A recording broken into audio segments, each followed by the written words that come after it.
Hello and welcome to an album a day, going through my media collection one item at a time. We are currently in my pile of CDs, and today is, what did I say, 323.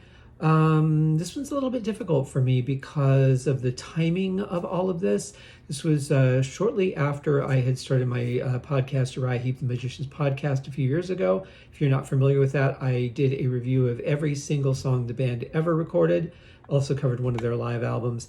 But in the beginning, when I was getting the show together, and this was the first show I had done dedicated to one specific band, I reached out to every member I could find contact information on that is still living, and was able to secure a handful of interviews. One of those interviews was with today's artist, as you can see from the title, or maybe you can't if you're looking on Facebook, because for some reason it does not show the second line. I'm talking about Ken Hensley.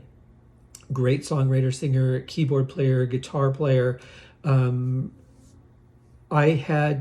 known Ken years and years ago, back in the days of dial-up internet, where you only had a certain amount of hours that you could spend on AOL each month or each week or however it worked out, and then you had to go get like a new CD with 8 more free hours. It was a whole different time than what we deal with now, where you can just pull out your phone, the internet's in your pocket, it's everywhere you go. But those growing pains were very interesting times. So I knew Ken a little bit back then, and then reconnected with him when it came time to do the Uriah Heep podcast. Had a wonderful interview with him. He said, if you're interested, I'd love to stay in touch. I have memories of every song, writing every song that I wrote, the recording process. I have so much I can share with the fans. And I was really excited about that. I had a wonderful interview with him. And then a week later, he passed away. The day that the interview aired, actually, was the day that he had passed. So this album that I've got was in the works, and Cherry Red Records was so kind. Steve Weltman, his manager, was so kind to send me this over. Steve doesn't work for Cherry Red, but it's a Cherry Red Records release anyway. Steve sent this over for me to check out. We'll have another one that we'll be getting to very soon that is in a very similar situation. But I was very grateful I got to speak with Ken, had a wonderful interview with him, super nice guy. He's very missed. But I'm talking about his solo album, which came out after he passed, My Book of Answers.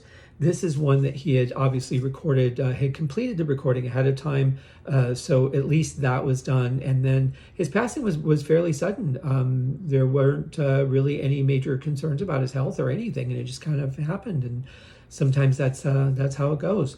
But this is a wonderful final album from him.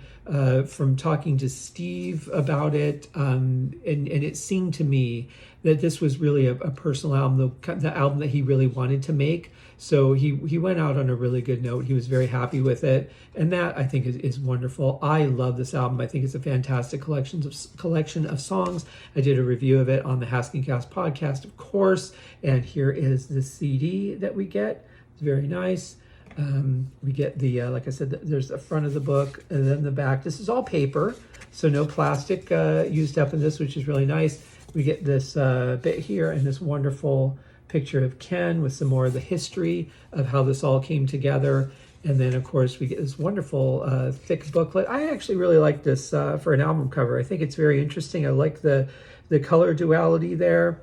Very well done. It's a smooth, kind of almost silky paper, but I think they did such a great job with this. Everything is a little tiny, but perfectly readable, and it's a very nicely done booklet, and you even get some color pictures in there as well.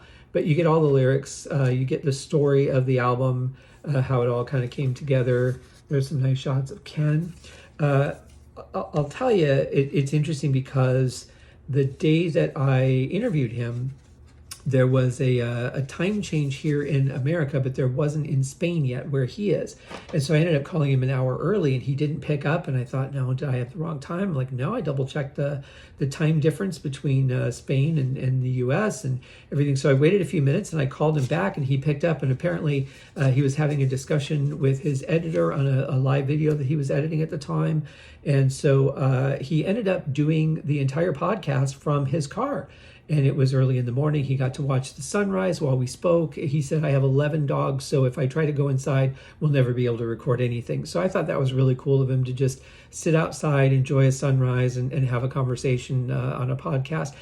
The coolest thing out of all of it, though, he at the beginning, when before we started recording, he said, I said, well, I don't know if you would remember, but you and I actually had a few conversations back in the early days of the internet. He goes, I thought we did. He goes, I remember your name. I don't remember any of our conversations, but I remember your name. And I thought, that's pretty impressive. I mean, we're talking 25 years ago and maybe longer. And then, you think of all the people that he meets in a year, all the letters he gets, all the musicians he interacts with, plus just regular life stuff, pretty amazing that that my name stood out to him. So that made me feel good that I must have given, a pretty good impression back at the time. I did record a version of one of his solo songs and sent that to him, and he said I did a good job with it, which was really cool, because looking back now, I really didn't know what I was doing back then. I'm not sure I know what I'm doing now, but I definitely knew a lot less about what I was doing back then. So anyway, thank you to Steve Weltman for this, but this is a little tough because it's emotionally tied to a lot of things, and the fact that he wanted to participate so much in the podcast meant a lot, and didn't get to, which is very sad. I think that the fans would have really enjoyed that. I would have loved to have heard what he had to say about everything, so that's how it goes. But anyway, I hope you guys are having a great day. We'll see you tomorrow for another episode. Cheers.